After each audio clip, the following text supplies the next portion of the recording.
it's cold.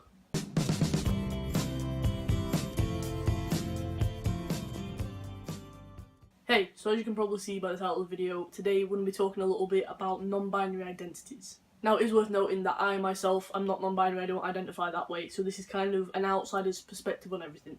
But if you're watching this and you are non-binary yourself and you want to comment down below, just add anything that you think I might have missed out or that might be important, or correct me on anything, or say, you know, I could have worded this a bit differently, or that's kind of right but kind of not, and you know, feel free as a non-binary person yourself to add your input and tell me about things, and to let me know if you disagree with something.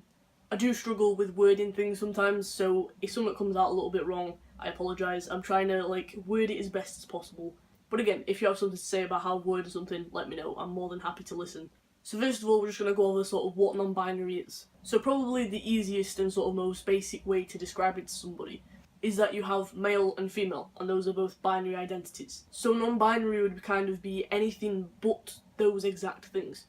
Which means if you think of it as like male and female are two ends of a scale, non-binary is sort of, it can be somewhere in between that scale. So you could feel somewhat male, somewhat female, but not totally one or the other. You know, if you imagine it as a scale, it could be like 50-50, 70% male, 30% female. Any amount male or female, it could be like 31.29% female, and then I'm not good at maths, the rest of the 100% male. Or it could be something completely outside of that. It could be no mix of male or female, it could be something completely out of that scale altogether. Basically means not binary, not one of these two binary identities. And so anybody who doesn't see themselves as just male or just female would be classed as non-binary. But a lot of non-binary people also use other labels to sort of better define themselves. Like more of a specific pinpoint of how they feel and who they are.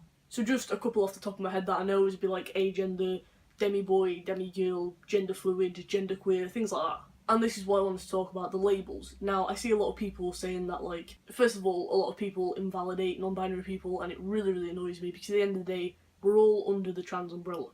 And besides being under the trans umbrella, we're all human, and all humans deserve respect, and all humans are valid. But I see a lot, especially, sort of gravitating towards the labels that people use, and saying there's so many labels, and it makes everybody look bad, it makes things confusing, and all these different negative connotations with different non-binary labels. Now, I personally don't see this as an issue at all. I will say that I can kind of see where people are coming from when they say it can be confusing, but at the same time, nobody's handing you a list of all the different labels that they could possibly use, because it would be an endless list. Anybody can identify and call themselves whatever they want to call themselves, because it's just a word. But nobody is handing you a list of all these different identities and their meanings and expecting you to memorise all these names and all the meanings and completely understand all the complexities within each of those identities. If that were the case, then I could completely understand you saying it's confusing and that it's not right to have people need to call you this or call you that or whatever. Some people see that sort of labels aren't completely necessary. Some people say they're completely unnecessary. No one needs to label themselves. Everyone should just be like, human, that's it. But I can completely understand from other people's perspective, and also from myself, that labels can be a comfort and sort of a help with things sometimes. For example, for me, I kind of like labels because there's labels for everything in the world. What a label is something that you call something, so you don't have to explain what it is. Everybody just knows that this label means this. So you just use one word rather than trying to explain this complex thing, and it's one word. It makes life easier, everyone knows what you're talking about. An example of an everyday label would be a toaster. Don't ask me why I picked toaster, but a toaster. So basically a toaster is just an object, but it's got a label so that you can call it something and you say it to somebody else and they know what that means. So rather than you going up to somebody and saying, oh, can you put it in that machine that's metal and sort of a round shape and it's got like holes in it that you put bread in and it's got like mesh and then it heats up when you pull the thing down and it like cooks this bread and it makes it crispy and it turns into toast. If you had to go through that whole explanation every time you were referring to a toaster in life, it would get really frustrating and annoying and confusing, and it would just take up so much time. This is why things have words to define them. So the words make sense, and they just make life more simple, and it's just sort of an adaptation of language. And so these labels for some people are sort of like a way to describe themselves but with one word. So yeah, they could say that they're non-binary, but then somebody could say, you know, do you feel more male or more female, or do you feel completely outside? And then they would have to sort of explain how they feel as a non-binary person. So that's where these labels sort of come in. People might feel uncomfortable having to explain that all the time. It may just be ease of being able to say, this is how I feel, I identify strongly with this word or this definition of this word. And for other people, they might be like, yeah, I'm non-binary, I'm not male and I'm not female, but I'm not sure where I sit.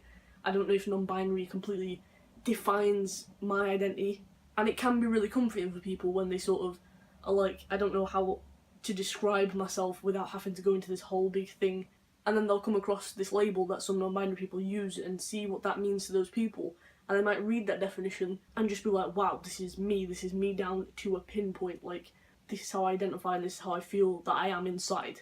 And then again, to see that they're not alone and that there's other people that identify with this specific non-binary identity, and they feel like they're part of a community and they feel that they're not alone, and that can be really comforting to somebody. So really, these labels under non-binary are a convenience and mainly a comfort, and that's how people feel comfortable defining themselves and using that term.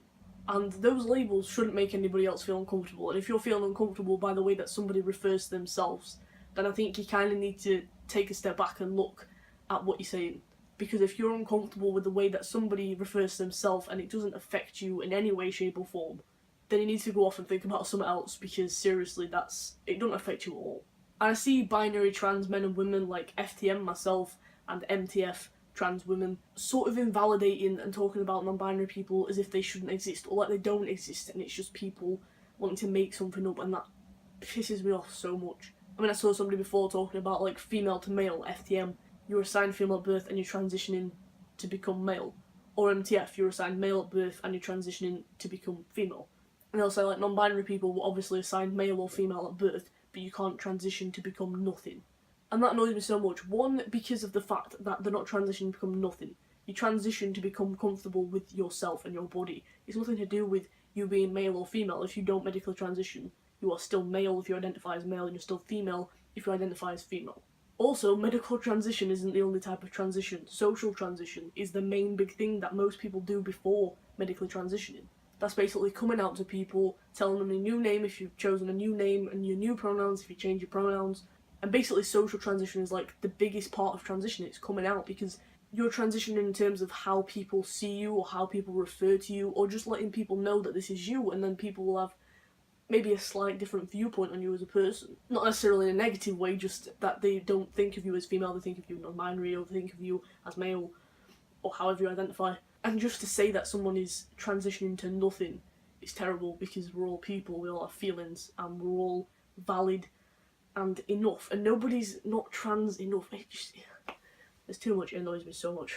And here's the thing, I'm a strong believer in if you don't have anything nice to say, don't say anything at all. At the very least, if people don't understand something, that doesn't mean you have to be an arsehole about it.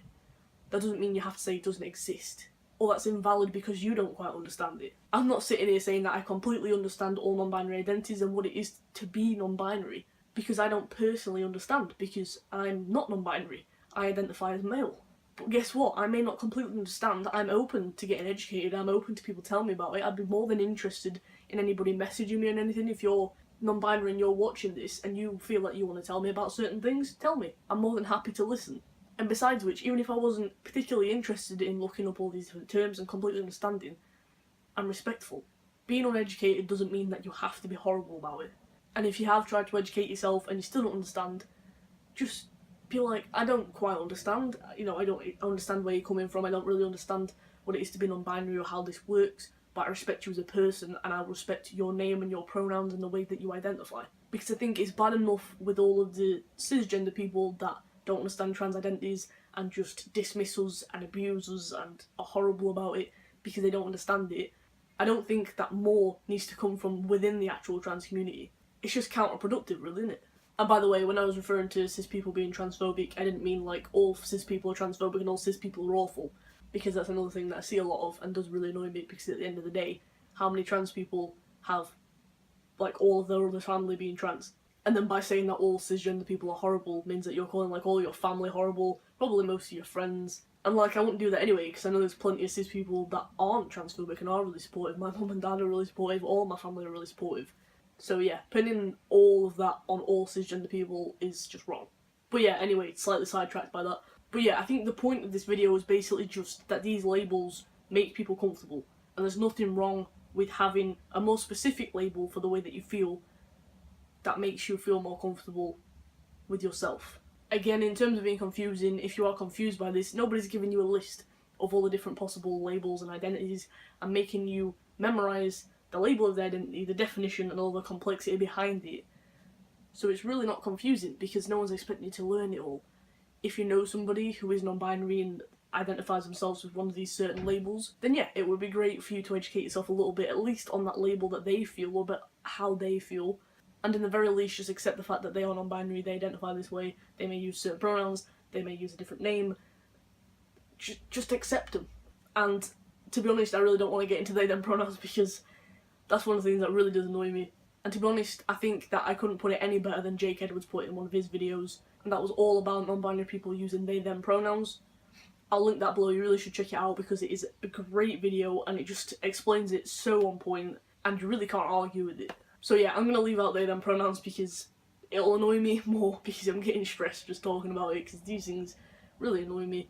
If you do want to know some more about sort of they them pronouns, I'll leave the link to Jake's video below. It is really, really good. Seriously, you need to check it out. And yeah, I think I'm just going to wrap it up there. I just wanted to talk a little bit about it because I hear a lot of people saying things about it and I just wanted to give my perspective on it and know that not everybody is against non-binary identities. And again, just because I might not understand from a personal perspective because I'm not non-binary, doesn't mean that I don't understand where you're coming from. I don't accept you as a person if you're non-binary and know that you are valid. No matter what anybody says, I accept you. There's so many people that accept you. And if anybody asks about this or anybody brings up the topic and you just can't be asked to explain to them, feel free to put them in the direction of this video. And yeah, anyway, I hope you enjoyed the video, or at least found it interesting. If you did, please give it a thumbs up. Subscribe down below to see more from me. I upload a video every single Sunday. And hit the bell button to be notified when I make a new video. And if you want, you can follow me on social media, it'll all be on the screen now. And all the links will also be in the description below. And yeah, so thank you for watching, come on the journey, and hopefully I'll see you in the next video. Bye.